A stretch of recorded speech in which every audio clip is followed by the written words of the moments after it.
It was a busy day with the NBA trade deadline, and the Suns made their big deal today, and you were the first to report what was going out from the Phoenix Suns today. What came in was Royce O'Neal and David Roddy. O'Neal coming from the Brooklyn Nets, Roddy coming from the Memphis Grizzlies, and obviously O'Neal is the big name, and we'll talk about him in a second.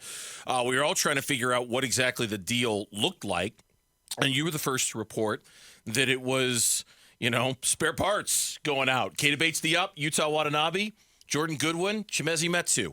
That 3 different second-round picks, a trade exception, all of that was on their way out, and suddenly the Suns took their spare parts and they turned them into a guy who's probably their second player off the bench in their playoff rotation.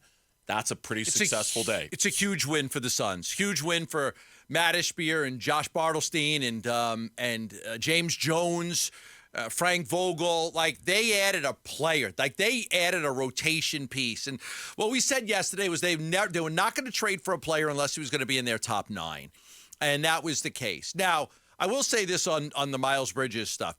I know there was a lot of faulty reporting out there by others. They were never close to getting Miles Bridges.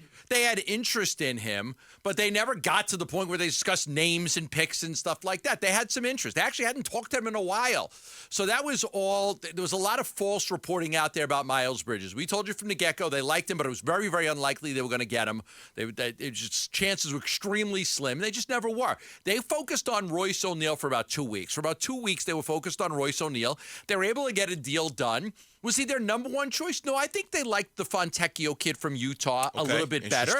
Interesting. I think they liked him a little bit better. But, I mean, very similar. Like, they really liked Royce O'Neal, and he like Fontecchio, he's a guy that was going to break their top 9, and that's what they wanted. Let me get a guy that could come in here and be in my rotation. I think he's going to be their 7th guy off the bench. I really do.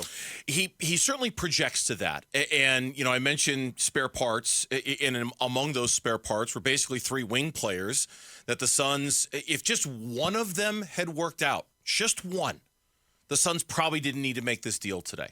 I mean, it really, I think that's a good way to look at it. So you're saying if Keita Bates-Diop had worked out, they wouldn't have needed Royce O'Neal. I think you're right. I think if one of the wing players had worked out. Now, Watanabe's a shooter.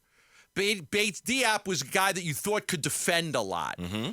So I'll go with you on that one. If Keita Bates-Diop had worked out, no way they make this trade today. Yeah, and I think even if Watanabe had worked out, if he had been such a good shooter that you could live with his defensive liability out there, I think that too would have minimized their need to go get Royce O'Neal. But because none of them worked out, because they threw all of these 1-year player option guys up against the wall, hoping just one of them would stick, because none of them did, I think it put them in this position of really, if they're really serious about winning a championship, of needing to go find a guy who can be that wing player off the bench, who can be that guy who can hit a wide open 3 if he's left alone, who can defend some premier wing players out on the perimeter. You can defend Paul George, you can defend Kawhi Leonard. He's that type of player. You can match him up with them for sure. Yeah, and so Royce O'Neal becomes that guy. I went back and looked at his playoff history over his career.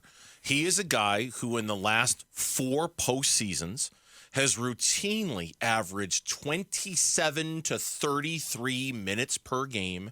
He played for the Nets. He played for the Jazz. He's a postseason guy. He gets minutes in the postseason. And on this team, he doesn't even need to give him a lot of postseason minutes. We're talking about 12 to 18 minutes a game, probably. Yes, yeah. But he's a guy who's got the experience and who has done that and who fills a need for the Phoenix Suns.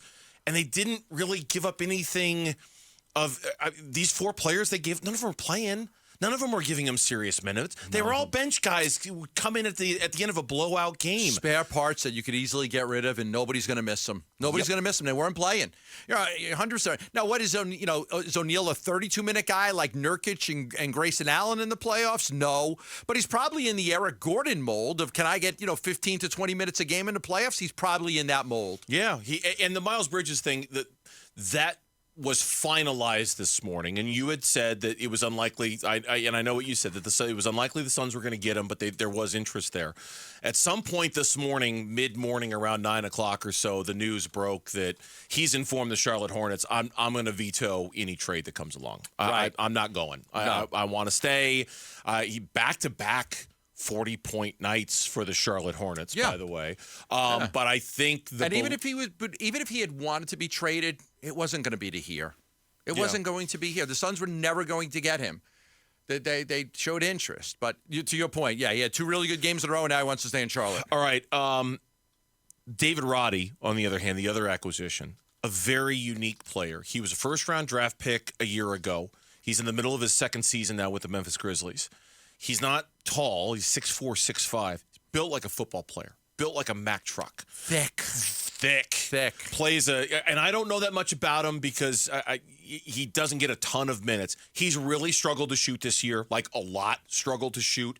He's a very interesting guy, probably not a candidate to get postseason minutes, probably a deep bench guy for the rest of the season, but I'll be curious to get him here and see how he defends, see how he matches up against some of the more physical players that they'll play during the regular season, to see if he can earn himself any minutes, because he's a very unique player in the NBA. I spoke to some teams around the league today. Just say, let me give me your thoughts on David Roddy. And listen, the way the Suns play, this is what I told. The way the Suns play with all their switching, he could really help. He's a big, strong body, plays a lot bigger than 6'5" because he's thick. He could guard bigger guys. He has trouble with speed guys, but he could guard the bigger guys. So I'm pleasantly surprised by what I heard about David Roddy. And I'll be honest, I didn't know a lot about him, so I had to do my checking around the league. And everything I heard about him was very good. So I don't know that he busts into that top 9 rotation, but I think you got to give him a look now, right? At least give him a look and see if he could be a guy that does that. And he's also somebody who's on a controlled cost contract for the future, which is kind of important now for the Phoenix Suns. Thanks for watching Burns and Gambo. Click to see more from the guys and hit the button in the middle to subscribe so you never miss a video from Arizona sports.